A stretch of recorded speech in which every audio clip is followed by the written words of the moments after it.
Praise the lord. ఇశ్రాయేలు పరిశుద్ధ దేవుడైన యేసుక్రీస్తు పరిశుద్ధ నామములో మీకు అన్నిటిలో అత్యధికమైన జయము కలుగునుగాక. ఈ దినపు యేసయ్య జీవపు మాట 44వ కీర్తన 3వ చరణం. వారికి విజయము కలుగచేసెను. యేసయ్య కలువరి శిలువ రక్తముతో కొనబడి కడగబడి మారుమనసు పొంది పాప క్షమాపణ నిమిత్తమై బాప్తీసం పొంది క్రీస్తును ధరించుకొని కనిపెట్టి ప్రార్థించి పరిశుద్ధాత్మ శక్తిని పొందుకొని ఆత్మచేత నడిపించబడుచు ఈ ఆత్మీయ యాత్రలో ఆశీర్వాదకరముగా నడిపించబడుచున్న నా దేవుని ప్రియులారా, నా దేవుని ప్రతిష్ఠిత జనమ, మనము ప్రేమించి ఆరాధించే యేసయ్య లోకమును, పాపమును, అపవాదిని, సమాధిని, పాతాళమును, మరణమును సమస్తమును జయించి జయవీరుడుగా ఉన్నాడు. జయించి తండ్రి సింహాసనమును అధిష్ఠించి ఉన్నాడు.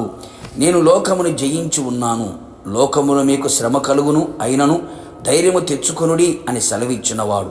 మనమందరము ఆయన పొందిన విజయము మనము పొందాలని ఆశించినవాడు. విజయ వీరుడైన యేసయ్య మన పక్షముగా నిలిచి మనము విజయము నొందునట్లు చేయునుగాక. యేసయ్య వలన మనము అన్ని విషయములలో విజయము పొందెదము. మన బలము, మన జ్ఞానము, మన తెలివి, మన అధికారం, మన పదవులు, మన డబ్బు, మన బాహువు మనకు జయము ఇవ్వవు.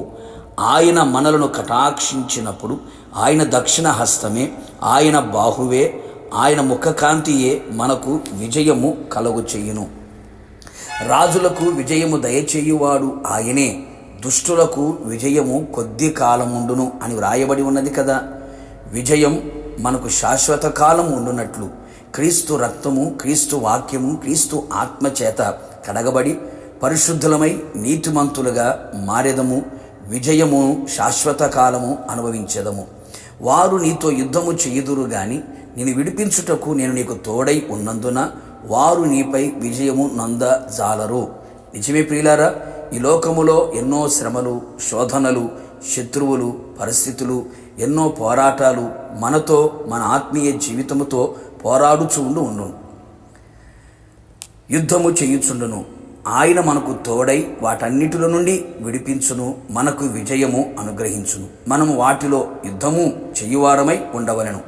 యుద్ధములో బలము దయచేయువాడు ఆయనే, మనల్ని రక్షించువాడు, విడిపించువాడు, విజయమిచ్చువాడు ఆయనే. అంతేగాక యేసయ్య మనలను శాశ్వతమైన ప్రేమతో ప్రేమించుట ద్వారా మనము శ్రమ, బాధ, హింస, కరువు, వస్త్రహీనత, ఉపద్రవము, ఖడ్గము, మరణం వీటన్నిటిలో అత్యధికమైన విజయము పొందుచున్నాము. మనము క్షయబీజము నుండి కాక శాశ్వతమగు జీవము గల దేవుని వాక్యముగా అక్షయ బీజము నుండి పుట్టిన వారము, దేవుని ఎరిగిన వారము, యేసే క్రీస్తై ఉన్నాడు అని నమ్మిన వారము గనక మనము దేవుని మూలముగా పుట్టి ఉన్నాము గనక లోకమును జయించదము. లోకమును జయించిన విజయము మన విశ్వాసమే. ఆ విశ్వాసము మన ప్రభు అయిన యేసుక్రీస్తు. కావున నా దేవుని ప్రియులారా, యేసయ్య వలన అన్ని విషయములలో విజయమును పొందుకొని విజయవీరుడైన యేసయ్యను మధ్యాకాశములో ఎదుర్కొనేదము. సదాకాలము విజయశీలుడైన యేసయ్యతో నిలిచి ఉందుము. ప్రార్థన. విజయశీలుడైన యేసయ్య, నీ పరిశుద్ధమైన పాదములకి కృతజ్ఞతాస్తుతులు చెల్లించుచున్నాం.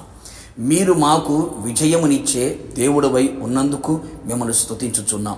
ఇంతవరకు నీ ప్రజలు ఏ పరిస్థితుల మధ్యలో ఓడిపోతూ వచ్చారో, ఓటమిని అంగీకరించి ఉన్నారో, అపజయములతో కృంగి సిగ్గుతో అవమానముతో తలదించుకొని ఉన్నారో, నిశ్చయముగా వారందరినీ చూచిన దేవుడవు యేసయ్య, మీకు స్తోత్రాలు.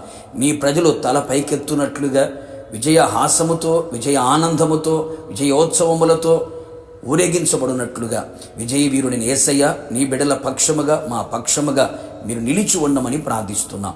అన్ని విషయములలో అత్యధికమైన జయమును పొందుకొని విజయవీరుడైన యేసయ్య మిమ్మల్ని ఎదుర్కొనే గొప్ప భాగ్యమును దయచేయమని, అట్టి విజయాన్ని మాకు ప్రసాదించినందుకై మీకు స్తుతి చెల్లించుచు యేసు నామములో అడిగి పొందుకున్నాము తండ్రి, ఆమెన్. నిశ్చయముగా మీరును మీ కుటుంబ సభ్యులందరూ యేసు క్రీస్తు మూలముగా అన్ని విషయములలో అత్యధికమైన జయమును పొందుదురు గాక.